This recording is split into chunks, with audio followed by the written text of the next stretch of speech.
We're live in Washington, D.C. for a very special two-part series with Jim Jordan and a deep dive into the Biden crime family. It's Verdict with Senator Ted Cruz.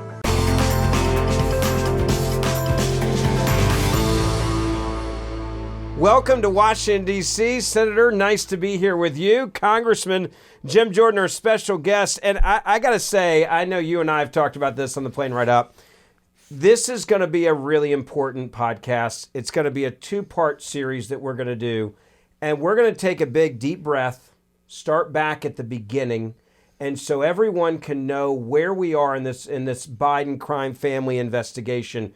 But before we even get to that, there is breaking news that we've got to talk about. Well, that's exactly right, and I'm going to let Jim describe it. Listen, everyone knows who Jim Jordan is. If you own a television, you know who Jim is. He represents Ohio's 4th Congressional District. He is the chairman of the House Judiciary Committee. He's also the chairman of the subcommittee on the weaponization of the federal government. He is a founder of the House Freedom Caucus, and he's just a badass conservative. And Jim and I have been in many a foxhole together. In fact, I don't know what to do if they're not shooting at us. If the press isn't saying something bad about you, ain't doing anything any good. You've certainly had the press say bad things about you because you've done a lot of good work. And you know what? I feel safe that the New York Times is not going to do any glowing profiles on either of us anytime soon. They'll do hit pieces on us. But I appreciate your leadership, Senator Cruz, and good to be with you. Welcome. But you're right. We now know that the famous letter by the 51 former intel officials. We now know that the CIA reviewed and approved the letter that Mr. Morrell put together, and 50 other of these folks signed. We also now have evidence that suggests that one of the individuals who signed it got a call from the Publication Review Board. He had something pending in front of this board, a different book that he was writing, and they called to tell him, hey, we've approved your book. You can, because they're looking for any classified concerns and classified issue concerns. They called to say, you can move forward with your book. But while we got you, would you be interested in signing this letter that Mr. Morrell put together, talking about how the Biden laptop story was Russian, information operation? So you now have what looks like the CIA actively recruiting and shopping this letter to people. This is the CIA that worked for President Trump. President Trump's on the ballot. And when we deposed Mike Morrell, of course, he told us that the reason he put the letter together was he wanted Biden to have a talking point in the debate that was coming up a few days later, and he wanted Biden to win the election.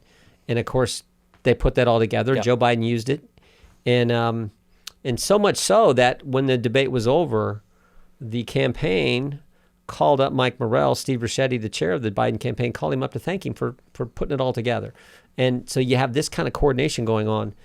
It's wrong, it's scary, and it's why we have the committees doing the oversight work we're doing. So this is big new breaking news that your committee broke late last night. That number one, before this letter with 51 intelligence officials came out, that the CIA signed off on it with their review committee, number one. But number two, that an active employee of the CIA pitched the letter to one of the signers, uninvited, said, hey, have you signed this letter yet? And in fact, you reached out to each of the 51 signers, and you asked them about, okay, how did this come to pass? And actually what this individual says is he comes back and says he had a book. Right, the board. Right. That he was submitting to the board for review, and when the person in charge of reviewing the book called to say it was approved with no changes, I was told about the draft letter. Yep. The person asked me if I would be willing to sign. I do not recall the person's name or the exact date of the phone call. Upon hearing the letter's contents and the qualifiers in it, such as we want to emphasize we do not know if the emails provided to the New York Post by President Trump's personal attorney, Rudy Giuliani, are genuine or not, and that we do not have evidence of Russian involvement, I agreed to sign. And not only that, he said his wife, who's also former CIA, she agreed to sign as well. So at least two of the 51, the CIA effectively recruited to sign. Right. That's what and this is an email he sent to the committee. Now, I think it's also important is they called him. So he didn't call up, say, hey, have you approved the book I got pending in front of you, the book I want to write? They called him, and when they called him to say, hey, your book's been approved, by the way, would you be interested in signing this letter that's been put together? And they read the letter to him. In some ways, you could say, I don't know if this is the case, but it's sort of interesting. Is there a quid pro quo going on here? Like, we approved your book, no classified concerns there. Would you be willing to sign this letter? And of course, he and his wife did sign it. They were part of the 51 people who were on the letter. And the other thing about this letter I think is so important, it wasn't just Mike Morrell, Leon Panetta, David Carrion's the guy we're talking about here. It wasn't just their name, it was also their title. And it was presented in that debate, if you remember, Joe Biden presented it as if this was organic. Yep. It just sprang out of the goodness of their heart. They put this together. That wasn't the case. Now, remind our listeners and our viewers, who was Mike Morrell? Mike Morrell was former acting director of the CIA. I think the reason he was so gung-ho on putting this together is, one, he gets a call from Tony Blinken. So let's do the timeline. October 14th, 2020, the New York Post comes out with a story about the Biden laptop. 3 days later on the 17th. And that's a couple of weeks before the election, so it's big news. Big news. They come out with a story. Of course, it's being talked about. President Trump is going to talk about it. On the 17th, Tony Blinken, then working for the Biden campaign, now, of course, Secretary of State, Tony Blinken contacts Mike Morrell and says, hey, what do you think about this Biden laptop story? Is it Russian information operation? Is it Russian disinformation? He gets him thinking about it. Morrell digs into it, I think largely because Mike Morrell was hoping to be the CIA director in a Biden administration. He digs into it, and Tony Blinken sends him a copy from an article from USA Today later that same day. Next 2 days, Mike Morrell puts it all together, gets 50 other people to sign it, 51 total, and they do the letter. And then, of course, the letter goes public on the 19th after it's approved by the board early that morning, goes on the 19th, and Joe Biden, of course, uses it during the campaign. You mentioned quid pro quo, and there's a lot of people that had incentive to make sure that Joe Biden became president. Anthony Blinken obviously got the biggest job of his career. When you look at this letter now, knowing how people were jockeying for position, how much do you think that played into their decision making, and how much corruption is that? And before you answer that, I want to tell you about our friends at Augusta Precious Metals. You can protect your retirement in this crazy economy by diversification. And one way you can do that is by protecting your hard-earned dollars through gold and silver. That's exactly what Augusta Precious Metals does with your IRA or your 401k. If you have saved $100,000 or more, Augusta Precious Metals wants to talk to you about how you can protect your hard-earned assets. Especially if you're in retirement or close to retirement, there is no time to make up losses. And that is where gold and a gold IRA can help protect your dollars. So call them. And in fact, you'll also get a free gold coin when you open up a new account with Augusta. 877-4 Gold IRA. That's 877-4 Gold IRA. Or visit them at AugustaPreciousMetals.com. That's AugustaPreciousMetals.com. Congressman, I understand people when campaigns happen, everybody's looking at an angle. Yeah. This was on a whole nother level. It's like, hey, you helped me get to be president. You get this letter. Hey, you become Secretary of State. Hey, you sign your name to this letter. You might be at the CIA director because of this. Yeah, we don't know. We don't know if there's any quid pro quo. We just know that I think Mike Morrell was interested in that. He said as much. Obviously, Tony Blinken was interested in Secretary of State. He's working on the Biden campaign. We know how campaigns work. And everyone has a First Amendment right to weigh in on a campaign and in politics and speak your mind and say what you believe. But this was done with the added weight of the title associated with their name. It was presented to the country, to we the people, as if it was an organic thing that just happened, when we know it was done at the prompting of Blinken calling Mike Morrell, and Mike Morrell ran with it. We even know that the Biden campaign was telling Mike Morrell, here is the journalist, here's the newspaper, here's the outlet, the media outlet we want you to first take this letter to. So they were getting that kind of coordination with the Biden campaign. So all that factored into this. And then, of course, it's part of this bigger thing where we see the Bidens involved in so many things that cause concerns. I think that was the big issue. Jim, one of the things I think to emphasize on this, look, you're right that everyone has a First Amendment right. And if you had 51 former intelligence officials that wanted to say, hey, we really like Joe Biden, we think he'd make a great president, that'd be fine. That's part of politics. That's right. But that wasn't this letter. This letter was a lie. You're right. This letter was a lie to cover up smoking gun evidence of corruption. Because Hunter Biden, the poor guy's a screw up, but he leaves his laptop. I actually kind of feel for Joe Biden in a sense. He's like looking at his son going, are you friggin' kidding me? Like you just abandoned your laptop at a repair shop with all the evidence of the crap we're doing? And they kept calling you to come get it, and you still didn't answer. I mean, look, this is not The Sopranos. This is like the Three Stooges engaged in crime. So they're sitting there with a real crisis 3 weeks out.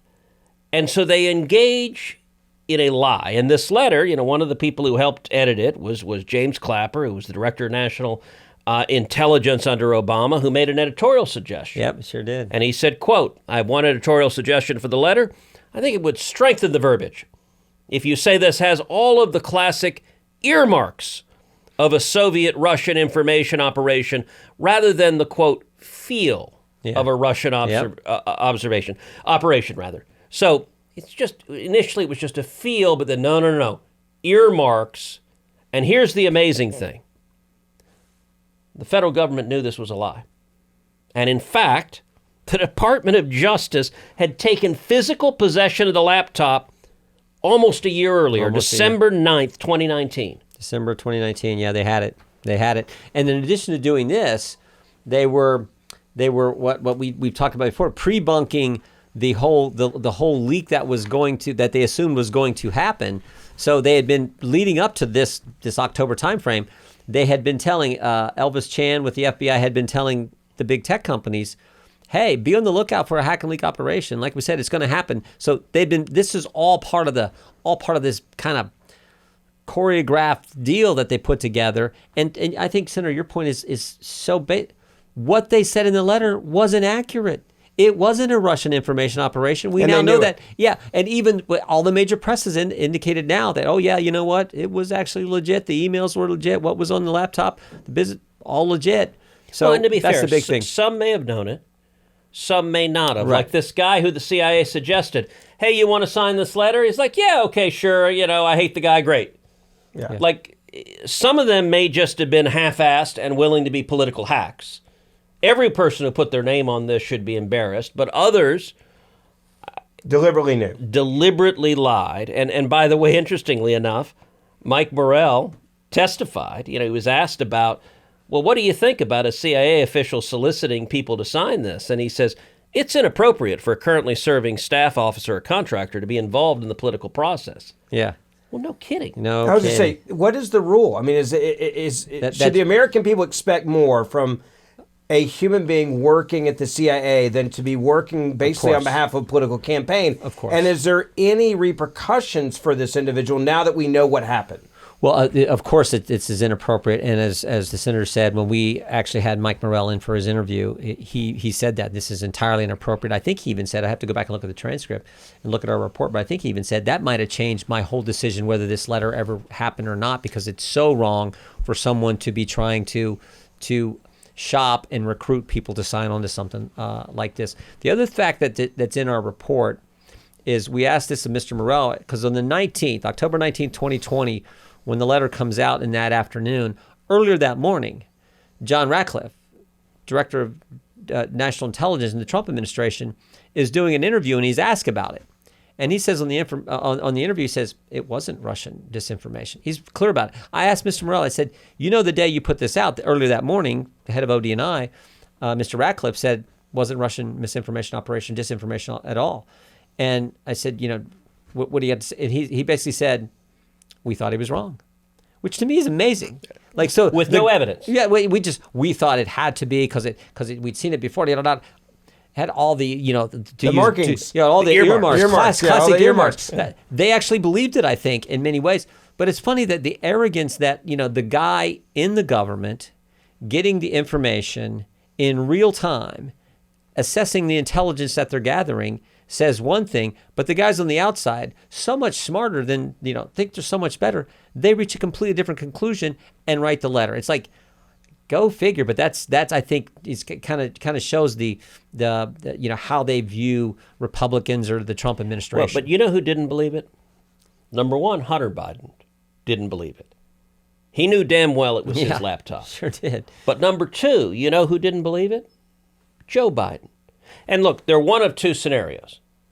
Either Joe Biden knew for a fact this was his son's laptop, Because, look, in any sane world, this story breaks your son's laptop with all this evidence. The first call you make is to your son going, what the hell's going on? Yeah. Tell me you're not so damn stupid as to leave the evidence. So, in a normal world, that would be Joe's first call. Or alternatively, if he didn't make that call, it means he didn't want to know. Yeah. Then it means, oh, no, I don't want it to be true. Don't tell me, don't tell me, don't tell me. But look, this letter manifested directly in the debate. And in fact, here. I think it saved his campaign. It did. Watch again Joe Biden happily repeating the lie to the American people. I remember going over convincing our team, or others too, convincing us that we should be providing for loan guarantees. And I went over, I guess, the 12th, 13th time to Kyiv, and I was supposed to announce that there was another $1 billion loan guarantee. And I had gotten a commitment from Poroshenko and from Yatsenyuk that they would take action against the state prosecutor, and they didn't. So they said they were walking out to press conference. I said, no, I said, we're not going to give you the $1 billion. They said, you have no authority. You're not the president. The president said. I said, call him. I said, I'm telling you, you're not getting the $1 billion. I said, you're not getting the $1 billion. I'm going to be leaving here. And I think it was, 6 hours? I said, I'm leaving in 6 hours. If the prosecutor's not fired, you're not getting the money. Well, son of a bitch.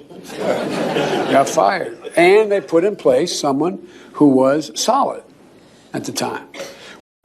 That's a moment that I think everybody's going to remember, where the Biden crime family, to me, basically was created as an American issue in this campaign and his presidency moving forward. And I want to go back in time and ask you, you saw that debate. Mm-hmm. You saw him lie, but you were watching as a spectator in a sense. When did this hit your desk from an investigative standpoint, and when did you realize there was something here with the Biden crime family? Before you answer that, I want to tell you about our friends at Chalk. If you're a guy and you feel like you're losing your edge, you feel like you're losing that strength and vitality, then you need to check out Chalk, CHOQ.com. They are here to help real men just like you get back your testosterone levels. They can help your testosterone levels go up by 20% over 90 days. The Chalk Male Vitality Stack. You can check it out right now, and you can use the promo code BEN. You'll get 35% off any Chalk subscription for life. Go online, Chalk, CHOQ.com. You'll use the promo code BEN, 35% off. I've been using Chalk now for several months. It works. Check out the Chalk Male Vitality Stack at Chalk, CHOQ.com. Congressman, you watch this, you see it unravel. Yeah. But then it changed from your perspective when it was like, there's something really here that needs to be looked at, and people are lying. Yeah, and how it fits in with the what we've called the weaponization of government, and how government has been turned on the American people, particularly this censorship issue, as Mr. Taibbi and Mr. Schellenberger called it, the censorship industrial complex. Big government in cahoots with big tech, big media to keep information from we the people, and in the context of a presidential election. So if you go back and read, and we've kind of touched on it, but you read Schellenberger's Twitter files, I believe it's number 7, where he walks us through this whole Hunter Biden laptop and them prepping big tech that, there may be this hack and leak in October. It'll involve Hunter Biden, and prepping this, getting him ready for what was coming. And then how I viewed the letter from the 51 intel officials was that was the last straw. That was what sealed the deal, because big tech was already sort of prepped for it. The story breaks on October 14th. They start to suppress it, limit who we can share it with, who we can like it, who we can send it to. That's all happening. And then here comes the letter. 51 former intel officials, former directors of the CIA, acting directors of the CIA, head of ODNI, they're all signing this. Republicans, Democrats, they're all signing this. It's all garbage, but they're all signing it. That was the final straw. And that's what kept the story suppressed, and I think impacted the presidential election. Well, and Jim, let me play devil's advocate. Why did it matter that the story was suppressed? What's so damning on the laptop that they had to go to these extraordinary measures to keep it out of the public eye right before the election? Well, remember, we had an eyewitness. We had Mr. Bobolinsky come forward and say the emails are legit. The big guy is, in fact, the big guy. I mean, remember, so you had an eyewitness, you had real emails, and the press was trying to say, no, this is a hack and leak. They focused on, on something that wasn't true, to take it off of the actual evidence we had. And the eyewitness was a business partner of these guys, and he was and not just a little business partner. Yeah, he was in part. Tell people a little bit about Tony Bobulinski, how involved he was with the Biden family. He met with Joe Biden, right? Remember, he testified, or he didn't testify this, but he said this when I believe it was a Tucker Carlson interview, if I remember correctly. He talked about that. He was a business partner helping to form this fund, and he said, those emails are legit. 10% for the big guy was legit. And of course, everyone like, no, you can't talk about that. The letter from the 51. Bobulinski's signatures on the documents. Yeah, the letter from the 51 was that final straw that the press, big tech, were all like muddying this up, and the Biden campaign, of course. And then that letter comes in, and it's like 51. I remember Joe Biden didn't hold it up, but in essence was basically holding it up. Yep. He was like saying 50 as if they did it on their own, but they were coordinated this whole thing. And, the 10% for the big guy, we've talked a lot on Verdict about how the Biden DOJ desperately wants to hang Hunter out to dry, but make everything personal, make it about a drug use or make it about tax crimes that are unique to him. What they want to do, I believe, is insulate the big guy. And the laptop is a huge problem for that because it connects Joe Biden, then the sitting vice president, into the sale of influence that Hunter was in the business of selling influence to the Chinese Communist Party. And what's amazing is more and more evidence is coming out that this is not just selling influence. It's actually, I guess in a way it ought to be encouraging that buying a vice president isn't cheap. It's apparently millions of dollars. And billions of loans. Well, we do know that there are 170 plus suspicious activity reports. And I always tell folks, that the word is suspicious for a reason. Our Treasury Department identifies these transactions, these banking transactions, as suspicious. And so there's 170 of them. Mr. Comer and the Oversight Committee in the House has reviewed thousands of pages of bank records.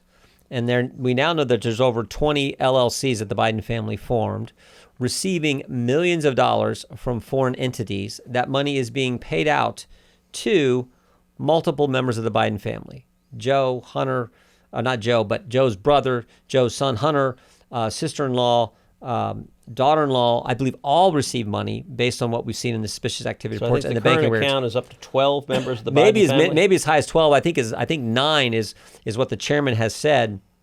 And of course, the fundamental question is, what did they do to warrant the money? What service did they provide? What expertise did they give? What did they do to get the funds? Let's stop how weird this is. So both you and I have been in Congress for a number of years. Do you know anyone else who's making millions of dollars from the Chinese Communist Party? Do you know anyone else whose entire family is on the payroll? I mean, this is weird. It sure seems strange. And then again, when you were they managing a fund? Were they creating a business? Were they investing? Did they even the money? speak the language of the people they were doing business with? That's what you can't figure out. And you're like, it just seems strange. And then now Senator Grassley, there's a whistleblower who's come to Senator Grassley. We'll see what that brings, but the whistleblower is alleging some pretty serious stuff as well. So tell us about what the whistleblower is alleging. Well, my understanding is the whistleblower went to Senator Grassley. Senator Grassley and Chairman Comer sent a letter to the FBI saying a whistleblower has alleged that there's a document that is from a paid informant. The FBI's had some foreign national paid informant who gave information to someone in the FBI that this whistleblower, different individual. So you got some levels of hearsay, I get it. But this whistleblower has actually, I guess, believes there is this document conveying that that the Biden family was doing certain policy, pushing certain policies, and getting paid to do that. So I don't know if it's true, but the whistleblower has come forward and believes it is, and we'll just have to wait and see. They wrote the FBI. The FBI is due to give an answer today, and we'll see what comes back from the FBI. I want to ask you about, we now have real questions about what was going on at the CIA. Clearly from this breaking news that you brought to us. But the second part of this is there's a lot of Americans that have zero faith in the FBI now. And the reason why is they had the laptop, we know, for a very long time before this story even broke. Tony Bobulinski, it took him going public to finally get a meeting with them. He gets a meeting with a guy at the FBI, tells him everything. No one ever follows up with him. When you start investigating this, how worried were you that the FBI didn't do their job in investigating this? Instead, actually, we were told, try to label it as disinformation so no one could even see the intel they had at the FBI. We're very concerned about a number of federal agencies, but I will tell you, relative to the Justice Department and the FBI, we have had I think upwards of 22 dozen whistleblowers who've come talk to us. We've interviewed 6, and we're going to have some of them testify. And they talk about a number of things, but largely it's the double standard, one set of rules for the politically connected, a different set if you're conservative. They talk about the pressure to categorize cases as domestic violent extremism cases and how they dealt with the January 6th issue. So I think it could be as early as next week, but we're looking to have several of those that we've had interviews with, those whistleblowers from the FBI testify and tell their story, and they're gonna talk about some of the things you raised, Ben. I think that could be a good hearing. Now the Democrats are going to go after them. They've tried to leak information. They've had to pull back on some of the information they gave to the press. Some of these presses have had to correct their stories because Democrats gave them false. But we think these whistleblowers have been retaliated against because they were willing to come forward. Many of them lost their security clearance, which, as you know, is the first thing they do to you if they're retaliated. They take your security clearance. We think. But we think they're going to be good witnesses when we have them come in next week. Well, and let's do a deeper dive on that topic in part 2, which will be coming out on Friday.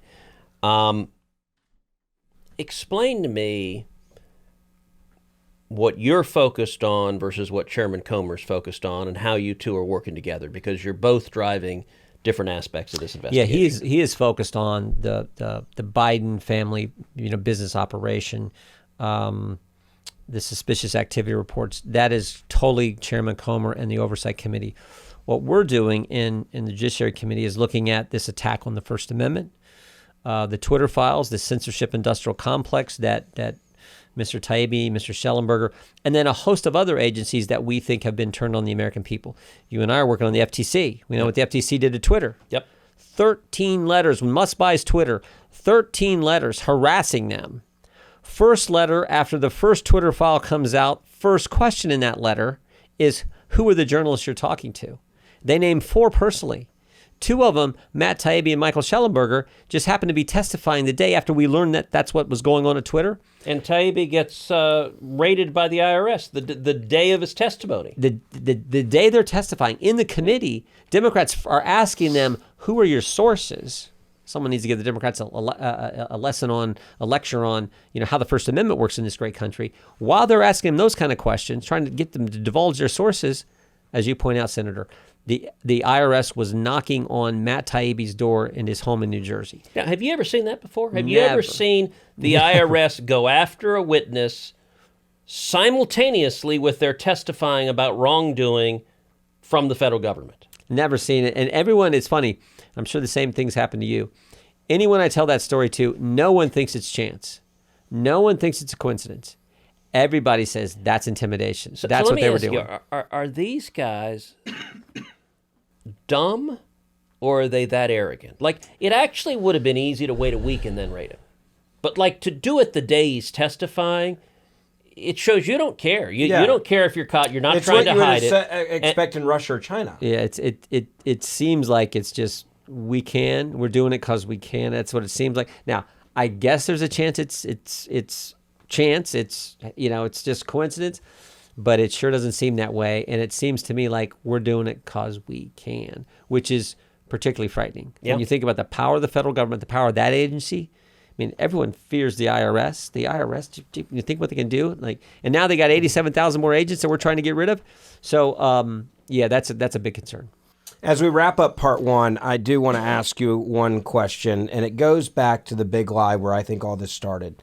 Joe Biden has said over and over again, and Senator and I have talked about this a lot on Verdict. He says, I never talked to my son about any of his business dealings. And that was kind of the principle of the campaign into the presidency, into the White House. And it was, I don't have to talk about this because we never talked about it. Have you seen from your investigation anything that you could say, I can tell you that you had to talk to your son about this based on the evidence that we've seen? Before you answer that, I want to tell you about our friends at Patriot Mobile. Patriot Mobile is the only conservative cell phone company in the U.S., and they are a company that's phenomenal because when you pay your bill every month, You're actually giving back to defend the causes that you want to stand for. We're talking about the First Amendment, the Second Amendment, rights of unborn children in this country, protecting parent rights at school board meetings. This is what Patriot Mobile does. Now, you can have a cell phone with big tech, that's fine, but most of them are working against what we believe in. Now you have an alternative. Put your money where your values are and stand with other conservatives with the same coverage you have right now. You can keep your same cell phone number. You can even upgrade to a new cell phone or keep the one you have in your hand. You don't have to worry about losing coverage. In fact, they have guarantees for that. So if you're worried about switching, call them. 878-PATRIOT. I use them. They're amazing. 878-PATRIOT. Or online at patriotmobile.com/verdict. You'll get free activation, other great deals. 878-PATRIOT or patriotmobile.com/verdict. Congressman, I go back to him saying that. I never talked to my son, never talked to him about his business dealings. He flew a lot on Air Force Two with him. Yeah, I think he did a lot of deals with him. I think there are some concerns there. I think also that the president said that his son had no business dealings with China. I think that's not accurate. I think that's the case. This company's CEFC. So I do think the president made that statement. That does not look like it's accurate in my estimation. And I think Chairman Comer would say that as well. And I think Chairman Comer is going to actually talk about that at the press conference later today. So, yeah, they said one thing, and it looks to me like it's not exactly accurate. Part 2 of this going to come out on Friday, so make sure that you download Verdict. Make sure you take this episode, share it wherever you are on social media, as this is going to, we hope this is a blueprint for you, a guide, a cliff notes of how we got to where we are now. So please share it with your family and friends. And Friday, part 2 will come out Friday morning, so make sure you join us then on Verdict as well, and we'll see you back here in a couple of days.